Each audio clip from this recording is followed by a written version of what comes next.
कभी कभी ऐसा होता है ना कि जिंदगी का सबसे गहरा सच किसी बहुत ही छोटी सीधी सादी सी बात में छिपा होता है। आज हम बिल्कुल ऐसे ही एक विचार को समझने की कोशिश करेंगे।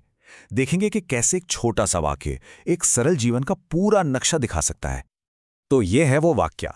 देखने में तो बस कुछ शब्द हैं, है ना? पर जरा गौर से देखें तो इसमें एक बहुत गहरा वादा छुपा है। चलिए, इसी वादे को थोड़ा और करीब से समझते हैं। तो वाक्य है, प्रार्थना सुख और शांति प्रदान करती है। ये हमारा जीवन आसान बनाती है। मतलब, prayer provides happiness and peace. It makes our life easier.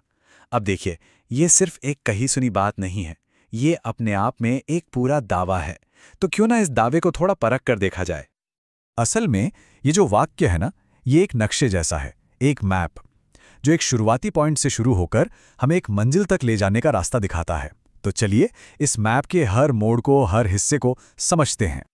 तो इस सफर में ना 3 मेन स्टॉप्स हैं, 3 पड़ाव। पहला है प्रार्थना, मतलब हमारा एक्शन, हमारा कर्म।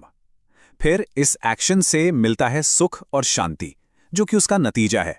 और इस नतीजे का जो आखिरी असर होता है वो है जीवन आसान, बिल्कुल एक चेन रिएक्शन की तरह, है ना? तो ठीक है, जैसा हर कहानी में होता है, एक शुरुआत होती है। इस वाक्य की कहानी की शुरुआत होती है प्रार्थना से। सब कुछ बस इसी एक शब्द से शुरू हो रहा है, प्रार्थना। कह सकते हैं कि ये वो पहली चिंगारी है जो आगे की पूरी प्रोसेस को रोशन कर देती है। मतलब, अगर हम इस वाक्य के हिसाब से देखें तो प्रार्थना सिर्फ कोई काम या क्रिया नहीं है। ये उस पहले पत्थर की तरह है जिसे हम शांत पानी में फेंकते हैं, और फिर उससे जो असर की लहरें उठती हैं ना, वो आगे चलकर सब कुछ बदल देती हैं। अब वाक्य के पहले हिस्से पर वापस आते हैं। प्रार्थना सुख और शांति प्रदान करती है। यहाँ ये जो शब्द है ना, प्रदान करना, इस पर गौर करने वाली बात है। इसका मतलब ये नहीं कि ये चीजें बस यूं ही मिल जाती हैं। नहीं, ये एक एक्टिव प्रोसेस है, एक देन है, जैसे कोई हमें तोहफा दे रहा हो। तो सवाल उठता है कि ये तोहफा है क्या? प्रार्थना से क्या मिलता है? इस वाक्य के मुताबिक एक नहीं बल्कि 2 चीजें मिलती हैं, सुख और शांति। यहाँ ये भी बहुत दिलचस्प है कि सिर्फ सुख या सिर्फ शांति की बात नहीं है, दोनों साथ में है। क्यों? क्योंकि देखिए, सुख जो है वो दिल की खुशी है, एक इमोशनल फीलिंग, और शांति वो दिमाग की स्थिरता है, एक मेंटल कामनेस। और जब ये दोनों साथ आते हैं तो एक पूरा बैलेंस बनता है। तो फिर से वही सवाल आता है कि इन दोनों का जिक्र एक साथ क्यों जरूरी है?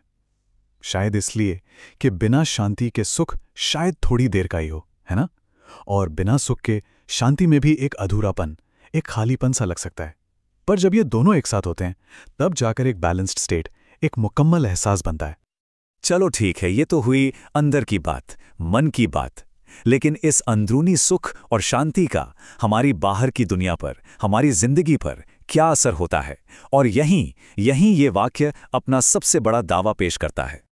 और वो दावा है, ये हमारा जीवन आसान बनाती है। ये बहुत बड़ी बात है। मतलब, हमारा जो भी भीतरी एहसास है वो सीधे सीधे हमारी बाहरी हकीकत से जुड़ रहा है।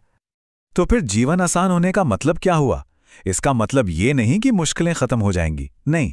इसका मतलब है एक ऐसी जिंदगी जिसे हमारे मन की शांति ने, हमारे अंदर के सुकून ने एक नया आकार दिया है। एक ऐसी जिंदगी जहां बाहर की उलझनें और बोझ उतने भारी महसूस नहीं होते।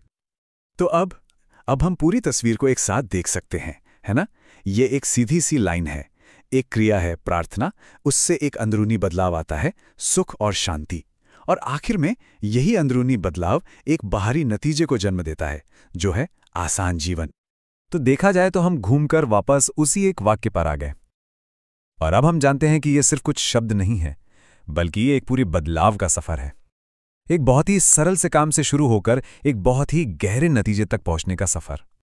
और ये सारी बातचीत हमें एक बहुत गहरे सवाल के पास लाके छोड़ देती है कि अगर मन का सुख और शांति ही जिंदगी को सच में सरल बनाते हैं, तो फिर उस सादगी का, उस सिंप्लिसिटी का असली मतलब क्या है? सोचने